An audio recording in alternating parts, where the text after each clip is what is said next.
Do you know how much you are spending each month, each week, each day? How much do you spend on eating out? How about gas? How much do you need each month to operate your car? You know how much you spend each month on mortgage or on rent, but what about everything else?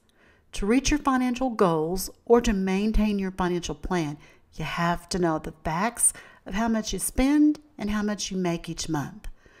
With the help of your financial coach, you will have this information by the time we finish this exercise.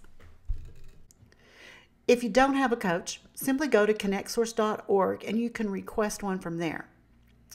But in your first financial coaching session, your coach asks you to prepare a 30-day spending assessment.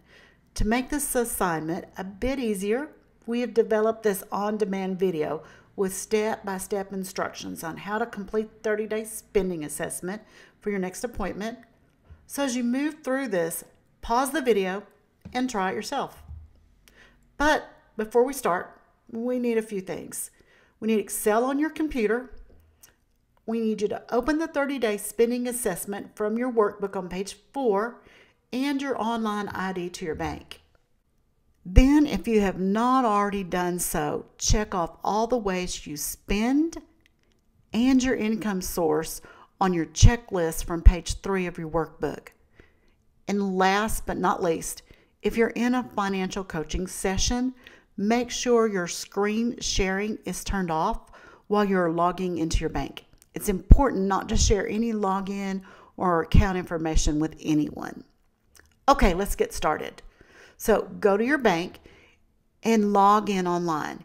If you do not have a login, you will need to contact your bank and set up an online account. Once you have logged into your bank, select the main account that you are working with.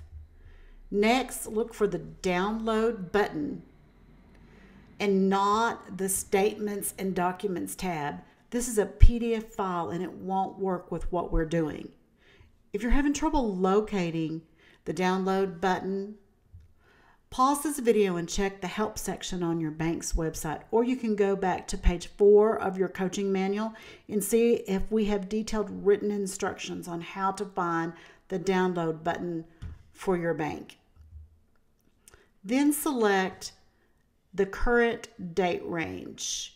And here you will place last month's dates in the field.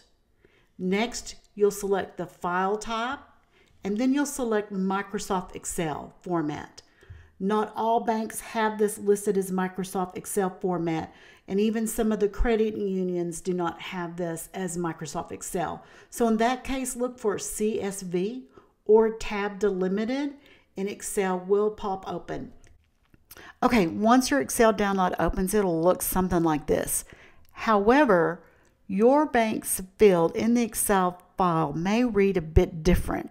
So we are now going to take the file, drop it into our 30-day spending assessment, and make your bank's field match the ones on the report. So to do this, I'm going to go down to the bottom line, the bottom row. I'm going to copy the information all the way up.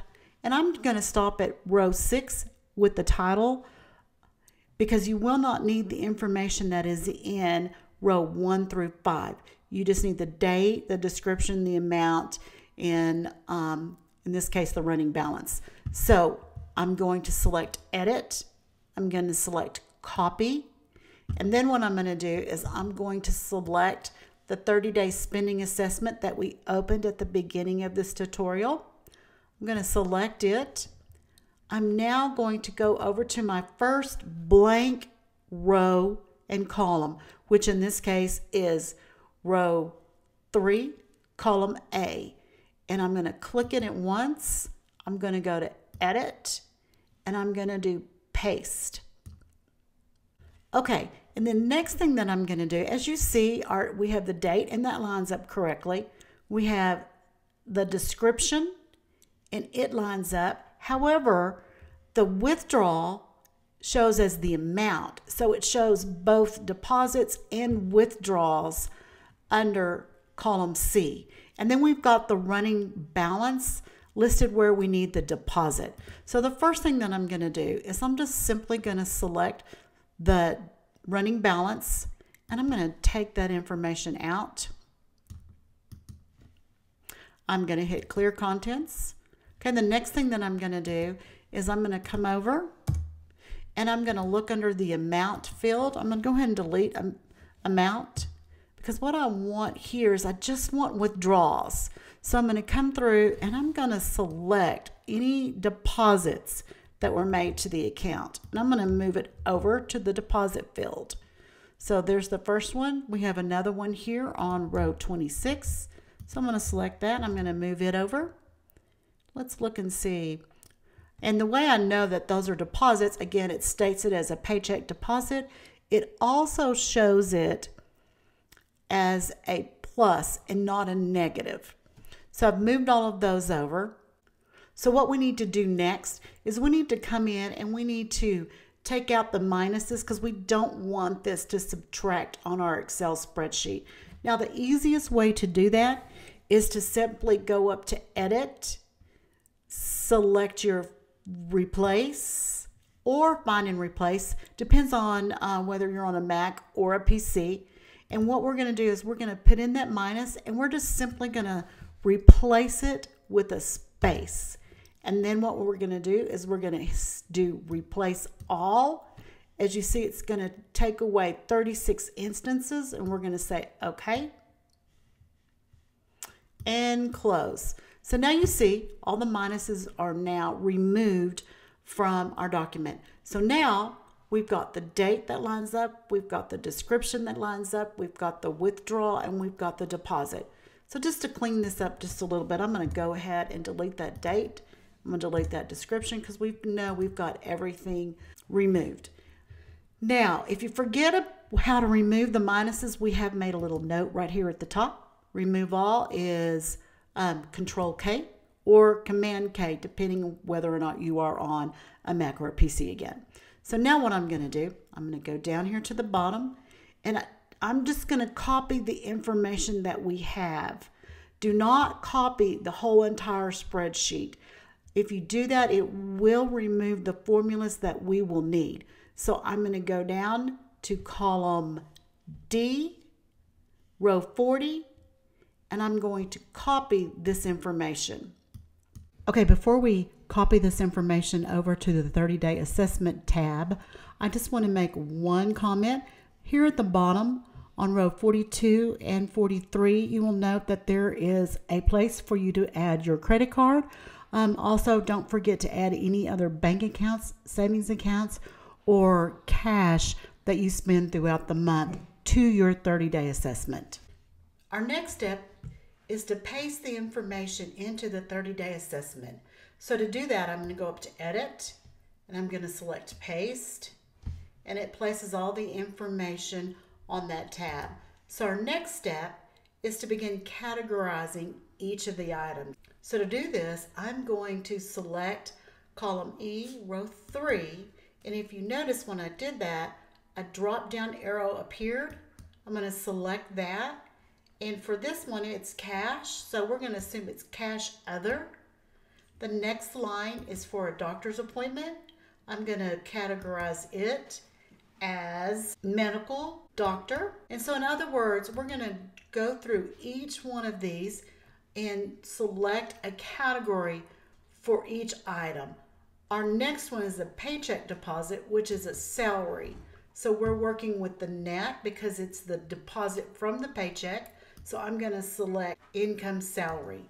Okay, so at this point, if you would, place the video on pause and begin categorizing each of your items. Make sure that every item on your 30-day assessment is assigned to a category. And once you have that done, I'll meet you right back here.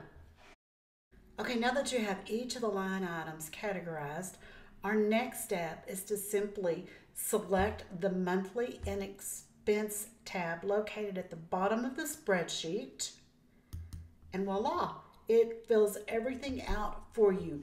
It fills out your income per month. So for example, in this case, there's $4,750 $4.38 in income. This particular individual, their housing is equal to $2,128.79, and the total expenses comes to $5,310, and their net spendable income is $4,554.38. Now, one note on this is it does take your income minus the tithing, and it comes up with the net spendable, which again equals $4,554.38. So for this particular individual or family, they are spending 116% of the income. Usually that happens when there's a large amount in debt. So one of the next steps that you will want to do is you begin working on putting together a monthly spending plan is look and see where are you over, where are you under. And the best way to do that is to take a look at each of the line items. For example, housing. Under housing, you're spending 46%, and the national average of people who live on a balanced budget is between 35 to 40%. So in this case, if this were my budget, it would tell me that I might want to look at some of my housing and see if there's some areas I could cut. It'll also let me know that my grocery runs 9.20%. The national average is between 5 to 15%, again, of folks who live on a balanced budget. Another area that looks a little over is the automobile, which is 18%, and the national average is 10 to 15%.